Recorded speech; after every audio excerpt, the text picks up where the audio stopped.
നമ്മുടെ പുക്കാട്ടുപടിയിൽ പല variety food items നല്ല അടിപൊളി ആംബിയൻസിൽ ഇരുന്ന് കഴിക്കാൻ പറ്റിയ ഒരേ ഒരു സ്പോട്ടേ ഉള്ളൂ. പുക്കാട്ടുപടിയിലുള്ള കറിച്ചട്ടി റെസ്റ്റോറൻറ്റ്.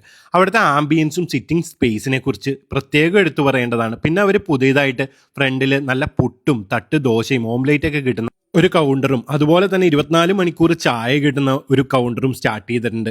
ഞാൻ അവിടെ പോയിട്ട് അവരുടെ ബീഫ് ബിരിയാണിയും അതുപോലെ തന്നെ അവരുടെ അൽഫാമുമാണ് ഓർഡർ ചെയ്തത്.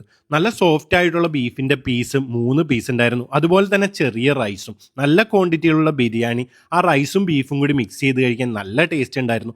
ഒരുപാട് മസാലയുടെ കുത്തൊന്നുമില്ലാതെ ആ റൈസും ബീഫും മിക്സ് ചെയ്ത് കഴിക്കാൻ നല്ല രുചിയുണ്ടായിരുന്നു. പിന്നെ അവിടുത്തെ ചിക്കൻ ബിരിയാണിയും അടിപൊളി തന്നെയാണ്. പിന്നെ ഏറ്റവും എടുത്തു പറയേണ്ടത് അവരുടെ ചൈനീസ് ഐറ്റംസും അറബിക് ഐറ്റംസുമാണ്.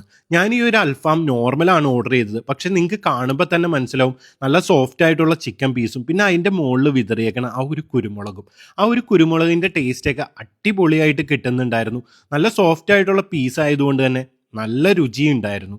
അതുപോലെ തന്നെ ബിരിയാണിയുടെ റൈസിൻ്റെ ഒപ്പം ആ ഒരു അൽഫാമിൻ്റെ പീസും കൂടി മിക്സ് ചെയ്ത് കഴിച്ചപ്പോഴും എനിക്ക് നന്നായിട്ട് ഇഷ്ടപ്പെട്ടു. അപ്പോൾ പുക്കാട്ടുപടിയിൽ ഫാമിലി ആയിട്ടും ഫ്രണ്ട്സൊക്കെ ആയിട്ട് നല്ല അടിപൊളി ടൈം സ്പെൻഡ് ചെയ്ത് കുറച്ച് നേരം വർത്താനമൊക്കെ പറഞ്ഞിരുന്ന അടിപൊളി ആംബിയൻസിൽ ഫുഡൊക്കെ കഴിക്കണം എന്നുള്ളൊരു നേരെ വിട്ടു കറിച്ചട്ടി റെസ്റ്റോറൻറ്റിലേക്ക്.